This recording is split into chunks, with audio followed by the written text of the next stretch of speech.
Bonjour et bienvenue sur Astro Kaka. Aujourd'hui, on va vous parler d'une conjonction très importante pour cette année 2024. Alors, dans les transits 2024, le lundi 19 février, vont se rejoindre dans le ciel deux points astrologiques très importants qui vont être Chiron et le nœud lunaire nord dans le signe du Bélier. Trouvons les coupables sur cette carte du lundi 19 février. Alors, on a donc le signe du Bélier, ici, et là, on a, donc, c'est le soir, hein, c'est, je ne sais plus quelle heure c'était, à 21h42, heure de Paris, nous avons donc qui se rejoignent dans le ciel. Le nœud lunaire nord, là, l'espèce de casque de baladeur, et Chiron, la petite clé, la clé de la guérison dans le signe du Bélier, signe d'action, de naissance de l'action, de démarrage, du fait d'entreprendre, du fait de prendre l'initiative, du fait de faire à son idée. C'est simple, le Bélier, c'est le premier signe du zodiaque. Il est premier, hein, c'est celui qui naît, c'est celui qui démarre, c'est le signe cardinal de feu, donc on commence. Ok, qu'est-ce qu'on commence? On commence quoi? Et puis, c'est une énergie martienne. Donc Mars, le placement de Mars sera aussi important sur cette carte. Donc là, on a un Mars qui n'est pas tout seul et qui est avec Vénus. Donc on a les deux, toilette pour homme, toilette pour femme. Donc les attributs traditionnels de la masculinité et de la féminité, alors évidemment, hein, c'est des choses qui ont été faites il y a bien longtemps, hein, à l'époque du patriarcat flamboyant, donc évidemment la féminité, ça va être la douceur, ça va être la rondeur, et puis la masculinité, ça va faire on va de l'avant, on est conquérant. Bon, on peut se départir un petit peu de ces considérations, mais il faut bien définir les termes. Donc moi par exemple, je m'appelle Vilnus Marcel, je suis astrologue, et Vilnus Marcel, c'est un nom inventé évidemment. Hein, ma maman ne m'a pas fait ce coup-là de me faire un nom à coucher dehors en tant qu'identité administrative. C'est moi tout seul qui me le suis trouvé. Mais j'ai aussi créé une chaîne qui s'appelle Astro Kaka, comme quoi l'identité, j'en ai un peu rien à secouer.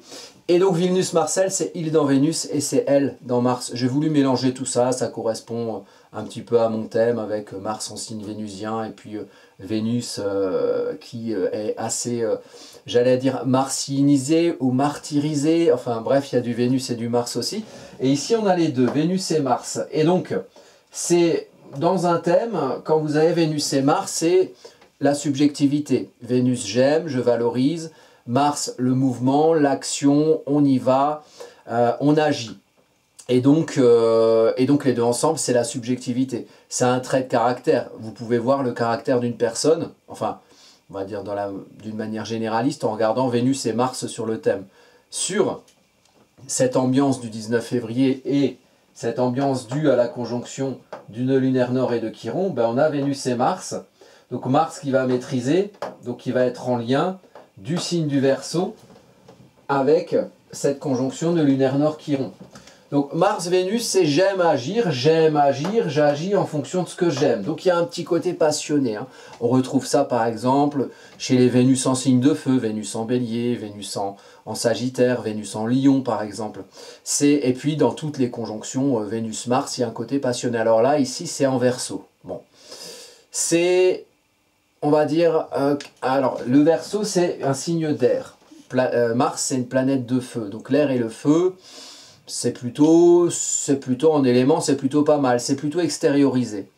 Il y a quelque chose à faire, il y a quelque chose à actionner, à agiter, à confronter pour se comprendre soi et se comprendre soi et se faire comprendre soi dans l'univers qui y a autour de soi, donc les autres autour. Hein.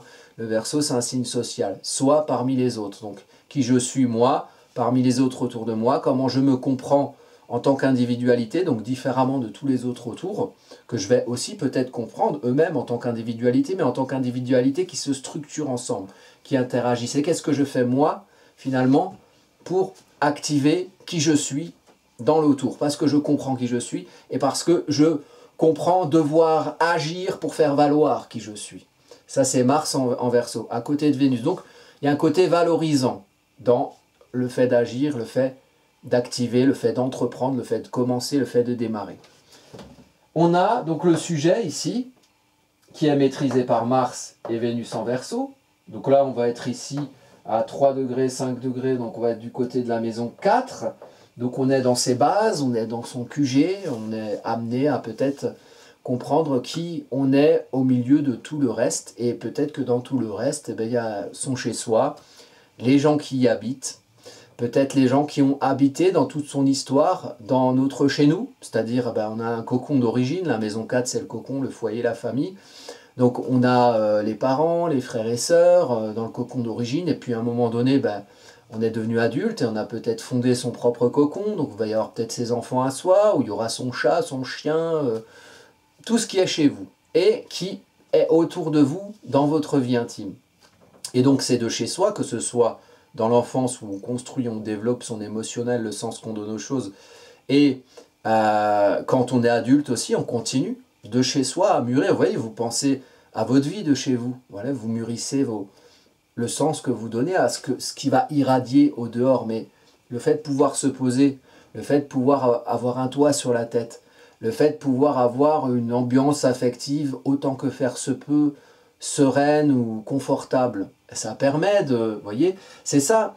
Quand vous avez, et ce n'est pas le cas pour tout le monde, quand vous avez un chez vous confortable, quand vous avez, que ce soit même un confort matériel, juste un toit sur la tête, c'est pas le cas de tout le monde, mais un confort affectif, c'est comme un toit sur la tête. C'est-à-dire qu'il y a des gens aimants autour de vous. Eh bien, vous avez peut-être plus que d'autres l'occasion de pouvoir mûrir le sens que vous vous accordez à ce que vous faites ailleurs dans votre vie que dans votre chez vous évidemment, mais aussi ailleurs. Et peut-être que voilà, c'est se dire qu'on a l'opportunité de donner un sens à qui on est. Peut-être que moi je me dis qu'on a aussi une responsabilité, si on a la place dans sa tête pour réfléchir au sens, on a peut-être une responsabilité de pouvoir donner du sens à sa vie par rapport à soi et les gens qu'il y a autour, dans son foyer, et peut-être même les gens qu'il y a autour du foyer, donc dans la vie à l'extérieur. Et peut-être qu'on peut... avoir le recul, alors c'est pas évident, mais avoir le recul du fait que quand on rencontre des connards, et on en rencontre hein, souvent, et ben peut-être que eux, quand ils rentrent chez eux, c'est pas tout aussi confortable que nous quand on rentre chez nous. En tout cas que moi quand je rentre chez moi. Moi j'ai de la chance, c'est plutôt confortable. Et je parle émotionnellement.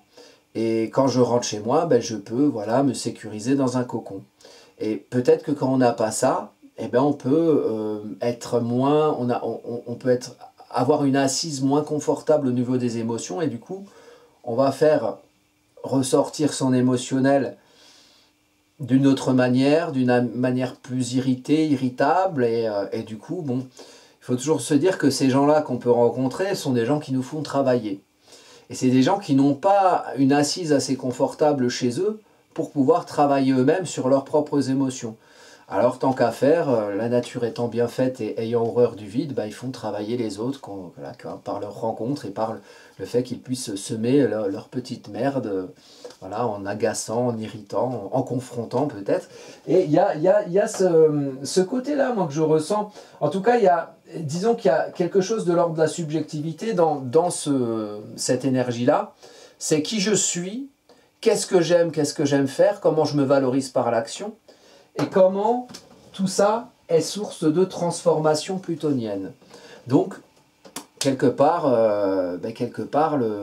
le fait de comprendre qui on est chez soi, et de pouvoir prendre conscience de qui on est dans l'autour, autour de chez soi, ou même autour de son foyer, ça peut, soit ça peut générer des transformations, des remises en question, soit c'est une idée de remise en question de qui on est par rapport à l'autour qui va générer le fait de se comprendre différemment dans son individualité, dans sa subjectivité, dans sa manière d'exprimer son caractère. Vénus-Mars, j'aime agir, j'agis en fonction de ce que j'aime.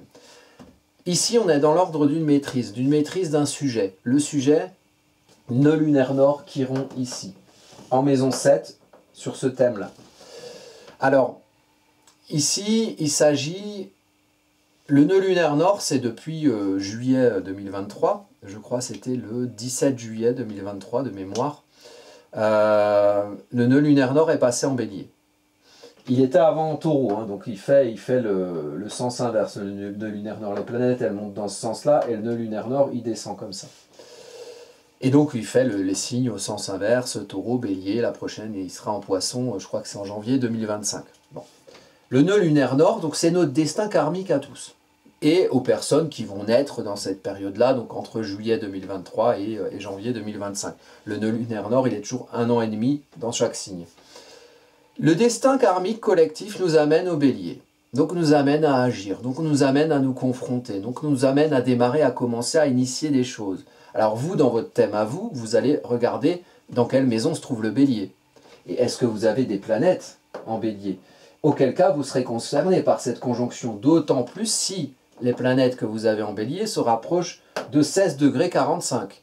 C'est là où va se former la conjonction. Donc le nœud lunaire nord, il vient mettre un petit peu le regard, le focus sur le fait d'agir. Depuis juillet, et ici, de manière concentrée. C'est pour moi le passage le plus important, la conjonction la plus importante de ce transit du nœud lunaire nord en bélier. Donc pendant 1 an et demi, le passage de ce nœud lunaire nord, le moment le plus important, c'est là, le lundi 19 février. Alors, c'est pas pour ça qu'il se passera spécialement des trucs le lundi 19 février, mais ça peut. Voilà. En tout cas, l'énergie est concentrée. Alors, le destin nous amène à agir. Et en même temps, le destin nous amène à agir pour guérir, puisqu'il y a Chiron. Chiron, le blessé guérisseur. Donc, guérir quoi? Guérir le rapport à l'action, guérir le rapport à l'initiative, guérir le rapport au fait d'entreprendre. C'est-à-dire que dans la vie, et c'est sur ça que porte l'attention de cette conjonction, dans la vie, on a pu avoir un rapport à l'action qui a pu être blessant. On a pu voir des choses ou des gens agir de manière confrontante, de manière violente, de manière dictatoriale. C'est des gens qui prennent des décisions à la place des autres, qui les contraignent. Le côté un peu leader toxique, vous voyez, qui décide comme ça, non, toi tu fais ça, tu fais ça, tu fais ça, et c'est l'autorité. Et c'est pas forcément toujours bienveillant. Hein. Le feu, avec le feu, on peut se brûler. Et le bélier, c'est l'énergie de naissance du feu. Donc, voyez-vous dans votre passé, même dans votre présent, comment vous pouvez avoir un rapport négatif au fait d'agir. Et comment, du coup, derrière, vous pouvez vous dire, ah, mais moi, je fais pas ça. Parce que moi, j'ai pas envie d'être cette personne-là qui décide à la place des autres. Et vous avez raison. C'est pas cette personne-là que vous devez être. Vous devez pas être Joe le dictateur, mini Hitler en puissance. Non. L'idée, en fait, c'est que l'action, la naissance de l'action, ça peut être positif. Il y a de l'ombre et de la lumière dans chaque signe et dans chaque énergie. Et le côté positif du bélier, c'est qu'ils même me suivent.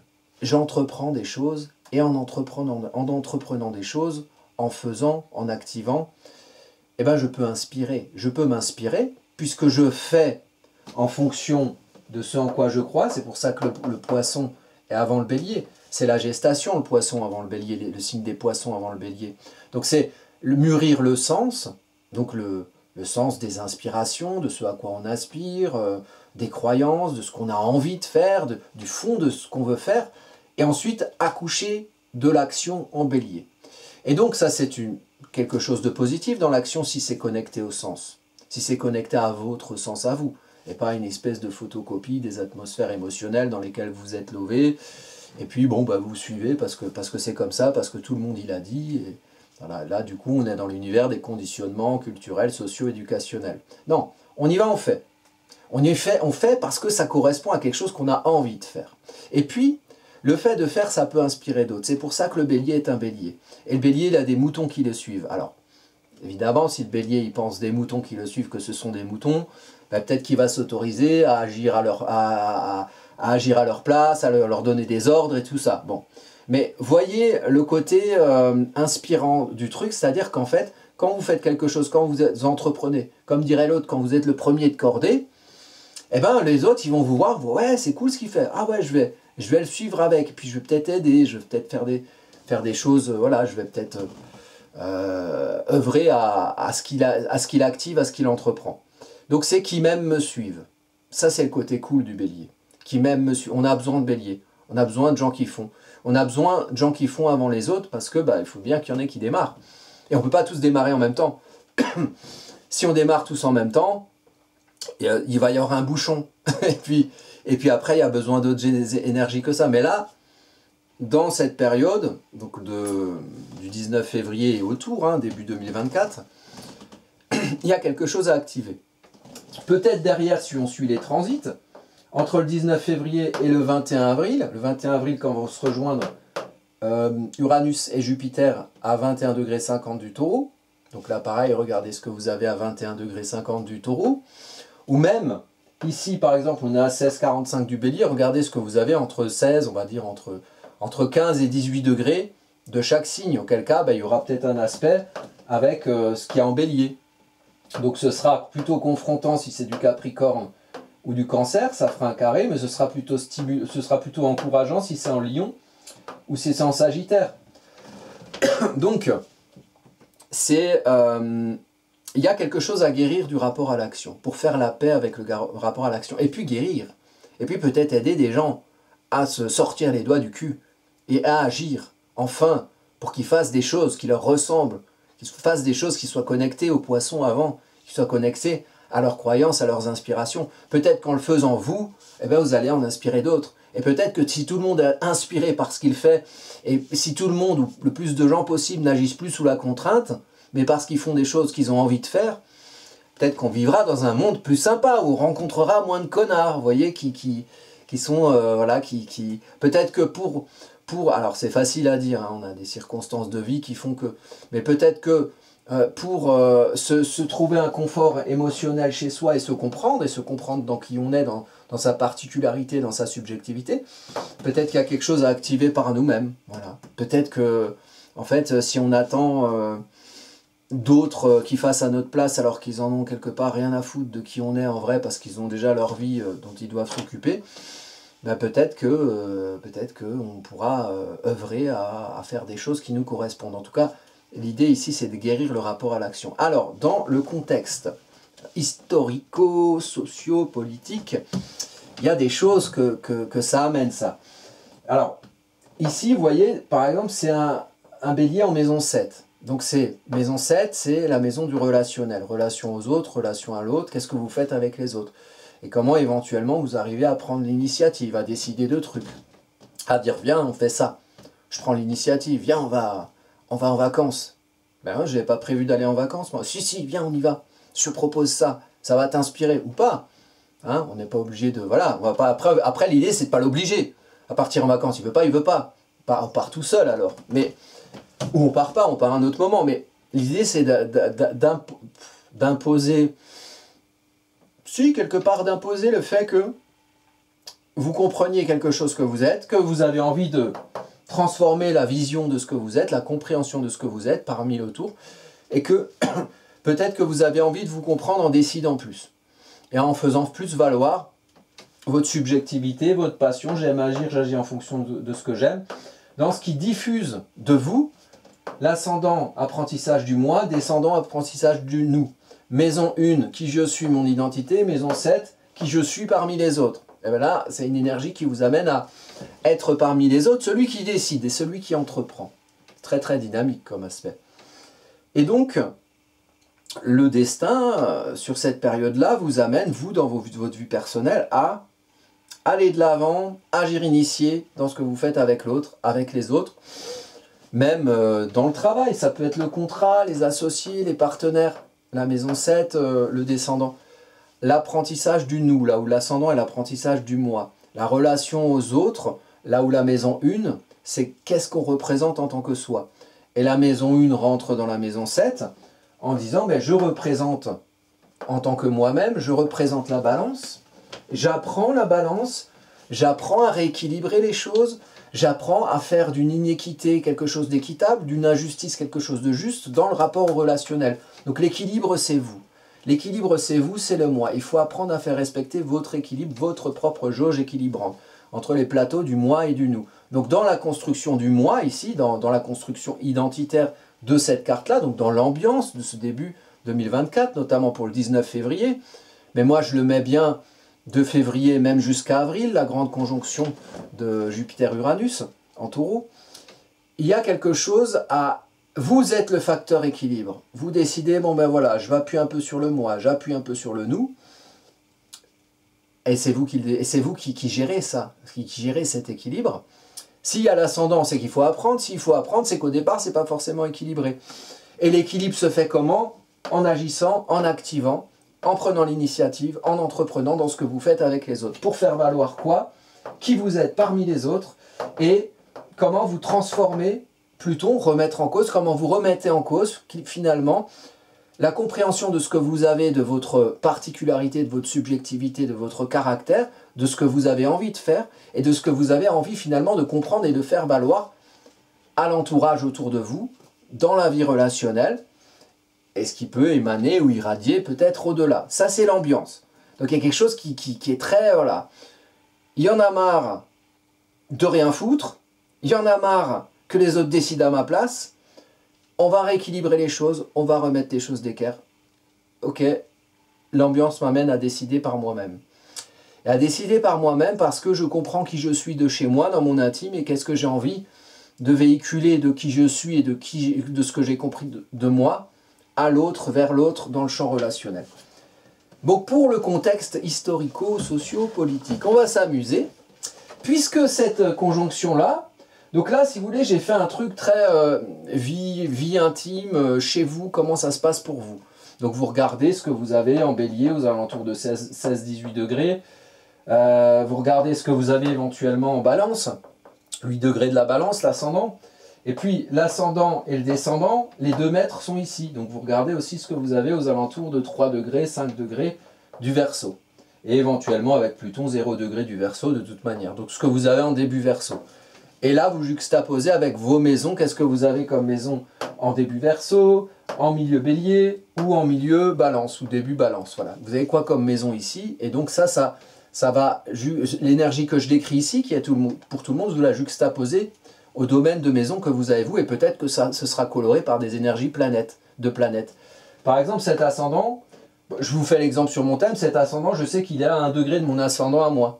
Donc je vais peut-être être concerné par cette période. Peut-être que moi-même, je vais devoir équilibrer des choses pour être moi et pour agir sur l'autre. Donc du coup, forcément, le descendant va aussi être au niveau de mon descendant à moi. Donc moi, par exemple, je vais être concerné le 19 février. J'aurai peut-être des trucs à faire, j'aurai peut-être des choses à rééquilibrer. Après, je n'ai pas forcément de planète ici. Et puis voilà, si j'ai mon soleil là, vous voyez par exemple. Vous faites pareil sur votre thème. Moi j'ai mon soleil à 11 degrés, donc Jupiter il va venir accentuer mon soleil. Donc on va me voir. Et puis là ici du coup comme l'ascendance est le même, effectivement on est en maison 8 comme moi, le soleil sur mon thème. Donc peut-être que le côté remise en question de la terre sur laquelle je suis ancré ou sur la manière de finalement me trouver une sécurité en m'ancrant avec qui je suis, en m'ancrant dans ce que je montre et en m'ancrant dans ce que je montre, ça je l'ai dans mon thème natal, donc dans une notion de transformation, c'est-à-dire que en fait les soleils en maison 8, c'est des gens qui vont éclairer ce qui se reconsidère, donc c'est des gens qui dans la vie, encore plus quand ils ont un Pluton en maison 1 comme moi, qui vont amener à transformer, qui sont à éclairer la notion de transformation, de transmutation, de passer d'un état à un autre en fait. Effectivement, j'ai beaucoup de bouger de... Vous me voyez en tant qu'astrologue, vous m'auriez vu il y a 10 ans, je n'étais pas du tout astrologue. Donc c'est le côté on transforme, vous voyez, et ça va très bien avec ce thème parce qu'ici, vous voyez, les 2 mètres du descendant et donc de la conjonction qui est le sujet de notre étude, donc nœud lunaire nord Chiron, les 2 mètres se situent, donc Vénus et Mars, mètre de l'ascendant, mètre du descendant, se situent à côté de Pluton. Donc le caractère Mars-Vénus est quelque chose qui a amené à être reconsidéré. Soit on se comprend mieux et on a envie de véhiculer ça, soit on a envie de véhiculer qui on est différemment et de se faire valoir différemment et de transformer son rapport à soi et aux autres quelque part en agissant, en activant. Alors, il se trouve que là, ça c'est un marqueur de crise financière. J'y viens, là, je tergiverse. C'est un marqueur de crise financière. Pourquoi je dis ça? Je vais vous expliquer. Forcément, quand je fais un grand aspect comme ça n'arrive pas tous les jours, hein, que le nœud lunaire nord il soit sur Chiron, ben, je vais voir dans le passé, les dernières fois où le nœud lunaire nord était sur Chiron. Alors j'ai été voir et devinez sur quoi je suis tombé. Hop, hop, hop, hop, hop. Donc on va aller voir. Je crois que c'est la dernière carte. Oui, là, c'est cette carte. Donc, le 15 septembre 2008. Qu'est-ce qu'on a le 15 septembre 2008? Alors, je vous montre juste là où se situe la conjonction. Elle est ici. 15 septembre 2008, on a la conjonction qui d'ailleurs est dans le signe du Verseau, pas loin du tout de Mars-Vénus de la carte précédente. Voilà, c'est dans le même signe, elle a 13 degrés, 10 degrés à peu près. On a Chiron, nœud lunaire nord, dans le signe du Verseau. Et là où on a sur cette carte, la carte du jeudi, du lundi 19 février, on a Pluton qui est en Verseau, qui vient de rentrer en Verseau. Le Verseau, c'est les réseaux interactionnels, les réseaux communicationnels, les réseaux routiers, les réseaux électriques et les réseaux financiers. Et Pluton, c'est un peu le pouvoir sous-jacent, hein, le pouvoir de la finance, qu'on ne voit pas, mais qui dirige quand même dans les coulisses. Vous voyez un peu l'idée, la finance. Et donc dans cette carte de 2024, du 19 février 2024, on a Pluton qui vient un peu défourailler potentiellement le côté finance. Et ici, on a cette conjonction Chiron de lunaire nord en Verseau, toujours les réseaux, les flux. Et c'est le jour de la crise des subprimes, le jour du moins de l'effondrement de la banque Lehman Brothers. Donc ça, c'était en 2008, le 15 septembre 2008. Donc la dernière fois qu'on a eu cette conjonction nœud lunaire nord Chiron, est-ce que c'est bien la dernière fois? En tout cas, il me semble bien que c'est la dernière fois. Hein. Je parle sous couvert de ceux qui vérifieront.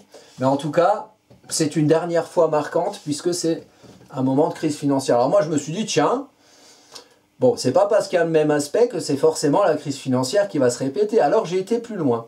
Et je me suis dit, j'ai pas cherché les dernières fois où il y avait Chiron, nœud lunaire nord conjoint, mais j'ai cherché une grosse crise financière. Qu'est-ce qu'on connaît comme crise financière? Le krach de Wall Street, le jeudi noir, le 24 octobre 1929, la grosse crise financière mondiale qui a généré l'avènement d'Hitler, la Seconde Guerre mondiale et tout le bordel qui a suivi cette crise financière. Donc, je suis allé voir la carte de la crise financière. Donc on navigue dans l'histoire. Et là, on obtient cette carte. Alors, donc c'est le krach de 1929, jeudi 24 octobre 1929. Et on retrouve les deux compères. Hein, voilà, en conjonction, vous voyez, assez exact, hein, quasiment exact ici, en taureau. Donc, à 12 degrés du taureau, on a nœud lunaire nord Chiron. Alors, bon, c'est pas, voilà, c'est un hasard, voilà, il y a une crise financière là, il n'y a pas de crise financière à chaque fois que Chiron et le nœud lunaire nord se rejoignent, ce qui arrive à peu près le nœud lunaire nord pour faire le tour, enfin l'axe nœud lunaire nord, nœud lunaire sud, il met 18 ans, donc on va dire à peu près tous les 20 ans, on va avoir une conjonction comme ça. Donc oui, effectivement, la dernière c'était en 2008. À peu près tous les 20 ans, à vue de pied à une vache près, on a cette conjonction-là. Il n'y a pas une crise financière tous les 20 ans, à moins que... Peut-être. C'est possible quand même. Bon. Mais à force de faire n'importe quoi et à force de jouer au casino avec nos économies, il y a des crises financières. On spécule, et puis ça pète. Et après, après on rembourse avec nos impôts. On paye combien on a payé en 2008? 1000 milliards. C'est les États qui payent, mais c'est vous, hein, les États. Hein, c'est votre pognon. Hein. Il chie pas de l'or, Macron. Hein, son pognon, c'est le vôtre. Hein, son salaire, c'est nous qui le payons. Enfin, c'est les Français. Mais parce qu'on le veut bien, parce qu'on l'aime, voilà, parce qu'on l'a élu. Non, c'est pas, on l'a pas élu, lui. Oh, je sais plus. Faudrait savoir, faudrait vérifier si les voix ont été comptées. Ah, je vérifierai bien. Bon, j'ai pas les moyens, et je suis pas sûr qu'on me les donne. Dommage. Donc du coup, on a cet aspect-là. Alors, pour fouiller là-dedans, je me suis dit, tiens. Il y a quelque chose qui m'a interpellé récemment, c'était, donc je reviens à notre période actuelle, le 10 mars 2023, vous vous souvenez, il y a eu l'effondrement d'une banque qui s'appelle la Silicon Valley Bank. Donc ça c'était le 10 mars 2023, c'est une banque là pour les riches de la Silicon Valley, là, ceux qui font Google et Pataquec. Et il y a eu une conjonction ce jour-là. Il y a une conjonction qui était, j'avais fait une vidéo, là je mettrai les vidéos en lien, hein, où je parle de tout ça. Il y avait une conjonction qui est ici présente en bélier, donc Vesta, Jupiter, Chiron, tout ça réuni dans le signe du bélier, ici. et pas très loin du degré de la conjonction du nœud lunaire nord Chiron actuel, donc pour le 19 février 2024. Donc, cette conjonction, donc Jupiter, Vesta, Chiron, eh ben, elle s'est aussi reproduite avant le krach de 1929. Et elle s'est reproduite, donc là on a le 10 mars 2023, donc c'est quelques mois, un peu moins d'un an avant le 19 février, avant que les deux se rejoignent, Chiron et nœud lunaire nord. Et là, alors il faut que je retourne là, le 24 février 1929. Donc entre février et octobre 1929, il y a aussi quelques mois. Et qui c'est qu'on retrouve? Eh bien on retrouve les trois, là, les trois compères, donc Vesta, même si Vesta est un peu plus éloigné, il est à 5 degrés, mais Vesta, Jupiter, Chiron, de nouveau ensemble, voilà. Donc, je me dis, tiens, c'est marrant, parce que le jour où il y a eu ça, là, j'ai pas d'événement spécial, mais après, fouiller dans l'histoire, on ne sait jamais, enfin, on est moins précis sur des choses qui se sont passées en 1929 que en 2023, c'est sûr. Bon, j'ai pas trouvé de trucs financiers particuliers à ce moment-là, ils n'avaient peut-être pas de Silicon Valley Bank à l'époque. Mais il se trouve que quelques mois avant le krach de Wall Street, on avait cette même conjonction. Et que le jour de cette conjonction en 2023, il y a une banque qui s'est effondrée. On dit, il y a peut-être un truc, mais peut-être pas, peut-être rien du tout. Moi, ce que je pense, c'est qu'en fait, la crise financière, elle est déjà là. Que ça fait un moment d'ailleurs, mais que la vraie crise financière, comment vous allez la ressentir, à part en payant plus d'électricité, plus de gaz, plus de Jacadi, il m'a dit d'aller dans l'espace ou je ne sais quoi.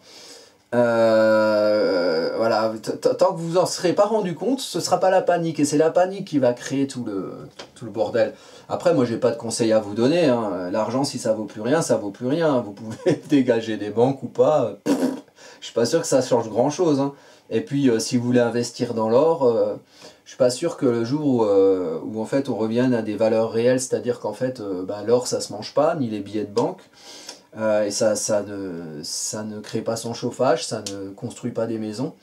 Alors on achète, hein, on paye pour acheter des maisons, mais c'est pas le billet qui construit la maison, vous voyez. Donc quand tout ça, ça ne vaudra plus rien, si jamais ça arrive, s'il y a une crise financière, voilà, il faudra surtout, moi je pense que la solidarité sera le meilleur pognon. Hein, parce que, voilà, après vous pouvez vous enfermer tout seul avec un fusil, mais enfin ça a une valeur limitée quand même. Donc, voilà, on sera obligé d'être gentil, c'est quand même bien ça d'être obligé d'être gentil, on sera contraint à la solidarité, c'est pas merveilleux, c'est formidable. Et puis les riches dans leur bunker, bon ben voilà, hein, s'ils ont plus de milices qui acceptent de bosser pour eux parce qu'ils sont plus payés, vous voyez, hein, c'est pas le riche qui ensemence son champ, c'est pas le riche qui fabrique son foie gras, hein, donc alors ça remettra un peu les choses d'équerre. D'ailleurs vous voyez que dans cette carte-là, il y a un ascendant balance, hein, le rééquilibrage par rapport à... ici, le verso en astrologie mondiale, c'est les rapports des gens entre les autres, donc une transformation du rapport des gens entre les autres, et puis peut-être une manière, de... Voilà, les manières de se comprendre, de nous comprendre tous dans nos subjectivités, dans nos envies et dans nos actions différemment entre nous. Voilà, bon, on verra. Alors, ça, c'est donc le pourquoi, voilà, je vous explique le pourquoi je pense que là on est dans une période où il va y avoir une crise financière. Il y a cet aspect-là, donc là, Chiron, Jupiter, Vesta, qui était déjà là quelques mois avant le krach de 29, qui est revenu quelques mois avant le 19 février 2024, et ce jour-là, il y a eu un effondrement de la Silicon Valley Bank. Donc, moi j'ai déduit ça dans ma petite cervelle. Mais je peux tout à fait avoir complètement tort, en fait, la finance va tout à fait bien. Voilà, c'est l'expansion. D'ailleurs, hein, moi je me rappelle qu'en 2008, il y avait les espèces de points boursiers, alors je ne sais pas comment ils calculent ça, les cotes boursières là, du krach 40, là, qui étaient au plus haut en 2008 avant que ça s'effondre. Et là, aujourd'hui, c'est encore beaucoup, beaucoup plus haut que 2008, hein, leur point d'indice. Du coup, quand ils vont tomber d'encore plus haut. Et moi, je pense qu'on aurait été bien... Alors, quand j'y on, c'est tout le monde, hein, nous et eux. Et eux, même les financiers, on aurait été quand même bien disposés à se servir d'avertissement de 2008 où finalement c'était l'entrée de Pluton dans le signe du Capricorne. Hein, c'est le démarrage vraiment du côté désengage plutonien de nos institutions et des pouvoirs anciennement établis. J'en veux pour preuve qu'aujourd'hui, il y a peu de gens qui croient encore à nos institutions. C'est fort dommage. Parce que moi, je ne suis pas du tout un anti-institutionnel. Après, quand les institutions sont vidées de sens et que le contrat social, il n'y a qu'une seule partie qui le respecte, c'est nous. Enfin, c'est les gens en général, c'est pas ceux qui sont de l'autre côté du pouvoir. C'est pas les coordinateurs, hein, mais du coup, s'il n'y a plus de contrat social, pourquoi le respecter quelque part? Vous voyez, c'est un peu dans cette idée-là que je pense que les gens sont passés un peu dans un autre mode au niveau considération des institutions et de leur légitimité. Donc il y a peut-être quelque chose de nouveau qui va se créer, peut-être qu'il y aura des choses assez actives qui peuvent générer ça comme une crise financière. Alors évidemment, ça ne va pas être facile. Le krach de 29, il a généré la Seconde Guerre mondiale, il a généré des avènements de pouvoir hitlérien ou autres considérations fascistes. Donc c'est pas quelque chose de glorieux. Après, ça nous a amené à un monde nouveau, mais 20 ans après, voilà, sur des cendres fumantes et avec un petite odeur de barbac et de barbeux. Voilà. Donc c'était pas hyper cool. Donc voilà, maintenant, de toute manière, la nature, elle équilibre toujours les choses. Quand vous sentez que on vit dans un monde qui marche sur la tête, en général, la nature, elle remet les choses droites. Et quand les choses sont avec la balance, vous voyez, l'équilibrage balance, on peut très bien passer d'un extrême à un autre, quoi. Vous voyez, les deux extrêmes des plateaux de la balance.